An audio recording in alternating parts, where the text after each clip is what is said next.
Welcome to the Games Report. I am Michael and this is Dwayne. Hello. Dwayne, what are we doing today? We're talking video games. And in fact, we both love to talk about video games so much that I think we should limit ourselves to just 1 minute per topic. Okay, that sounds good. Okay. We should do maybe 10 topics. I think that's good. All right, 10 topics, 1 minute each. Let's take a look at the topics for today.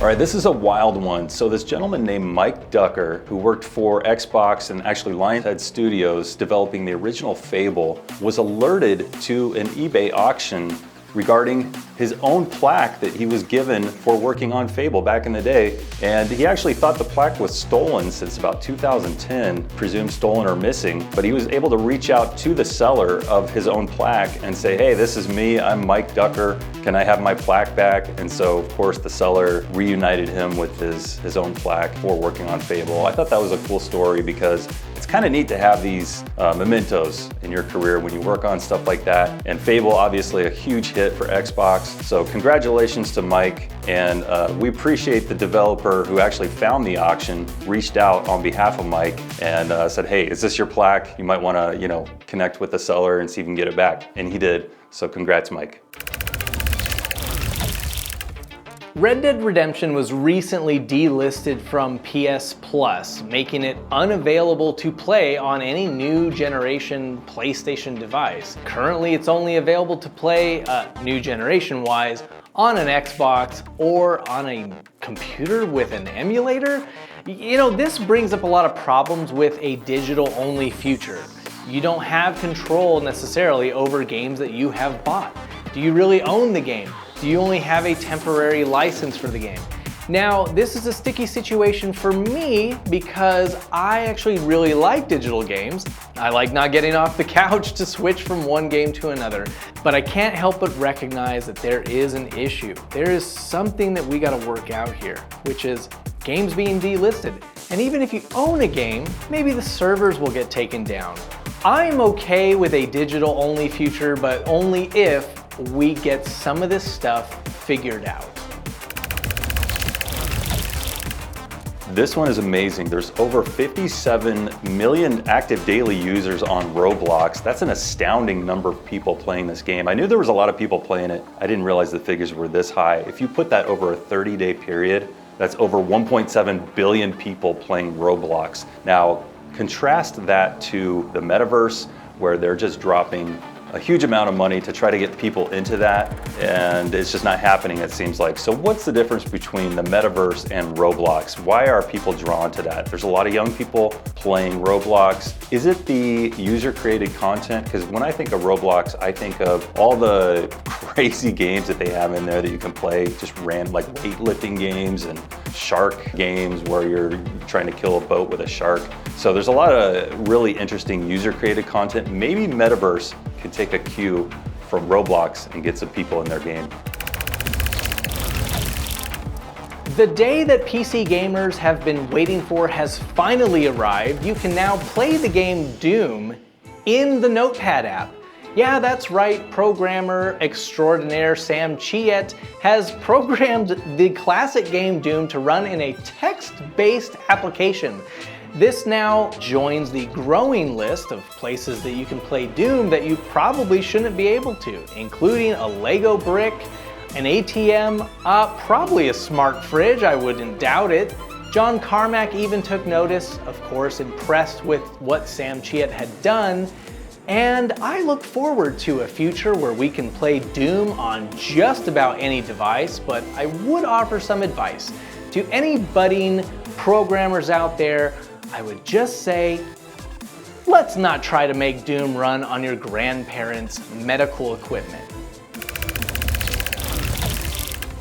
All right, if you were one of the 10 million people who bought Grand Theft Auto Trilogy, you're happy this week because Rockstar has released a patch to fix a lot of the crashes and bugs that were happening in GTA 3, GTA Vice City, and GTA San Andreas. So that's great. Happy to hear that Rockstar stepped up and finally fixed some of the problems. I know when that first came out, People were like, this is awesome, you get all 3 games, but then they started to install and play, and they were coming across some weird issues. There were some non-progression bugs where you would be in a mission and then you just couldn't complete the mission. There was crashes happening. So for Rockstar to come out and to have this patch to make the games that much more playable, I think is a great thing. And I remember, of course, GTA Vice City has one of the best soundtracks of any video game ever, so I'm happy that they patched it and made it that much more playable.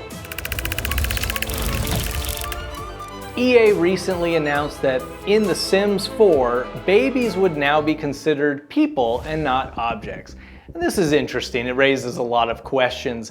Now, growing up, I had a cousin that played The Sims a lot, and as far as I knew, it was a game about trapping people into rooms that had no doors, or pools that had no ladders. The Sims couldn't get out. They couldn't get out of the pool. They would die there. Ladders were their only way out. Was it possible that the developers were protecting these babies by making them objects and not people? People that could be toyed with, tortured, Sims whose mere lives were nothing but a toy plaything for a twisted deity that they would never even get to meet. Should the babies be people? Should they remain objects? I guess only time will tell. Bethesda was in the news this week. Todd Howard was talking about Starfield, and he was talking about how if you don't like one of your character traits, you might be able to go onto a mission and change it up and get rid of it or change it into a different trait, which I appreciated because sometimes in some of the older Fallout games, you'd be playing for hundreds of hours and you'd be locked into some of the choices that you made on the first day when you first rolled your character. And in retrospect, maybe you didn't want that character trait anymore. So I thought that was really cool. And I love Fallout New Vegas. It's one of my all-time favorite games. And I live in Las Vegas, so it's interesting to see the real life locations that are also in that video game. I was looking on Steam database and I saw that Fallout New Vegas is in the top 100 games that are still being played last month. I thought that was amazing because that game's over 12 years old. And that bodes well for Starfield because there's just this huge base of players that love all the Fallout games and they're gonna love Starfield. We recently got an extended look at the new Resident Evil 4 remake, and you know, it looks great and I'm excited because I love Resident Evil, but something was really kind of bothering me about this, and I realized that the Resident Evil 2 remake was so good because they kind of injected that Resident Evil 4 gameplay into it. So you have this old game, Resident Evil 2, Resident Evil 3, and then they kind of take this over-the-shoulder camera that Resident Evil 4 brought to the series, and they put that into the game. So then now they're taking the Resident Evil 4 style gameplay of Resident Evil 2 and injecting it back into Resident Evil 4? That's what's kind of sticking out to me. It seems like the same game, just a little bit better. It doesn't seem like as much of an upgrade. I know I'm probably gonna love it.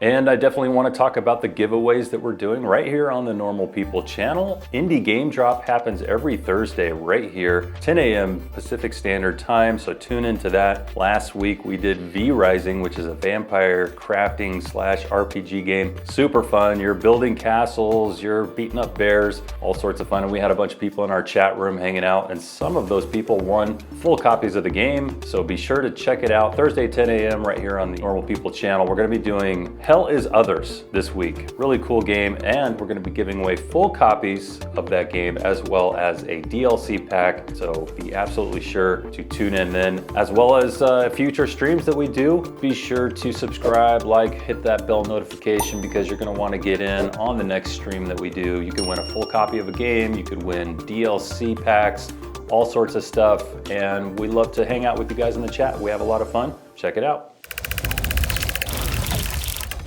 Now I want to talk about some upcoming games for November. What's pretty exciting is Sonic Frontiers, to me anyway, because I saw the trailer and I thought, wow, that looks like a lot of fun, and then suddenly everyone was hating on it. Were my impressions wrong? I don't know.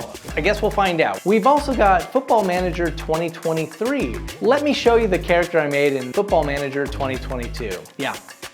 Yeah, that's not edited, that's what he looked like. If you like butting heads and doing all kinds of crazy things that would make my children laugh, you'll probably love playing Goat Simulator 3, which is also coming out. World of Warcraft is getting the new Dragonflight expansion, which is promising a new race, a new class, and a new continent. So really big things ahead for WoW players. What game are you most excited about? Let us know in the comments. And that wraps up this episode of the Games Report. Michael, good job keeping it under 1 minute per topic there. It's a challenge. Yeah, I gotta say that much. But if you think that there's something that is rant-worthy in the world of gaming, just leave it in the comments. Who knows, maybe we'll take that suggestion and throw it in next month. Yep, we'll see you guys next time.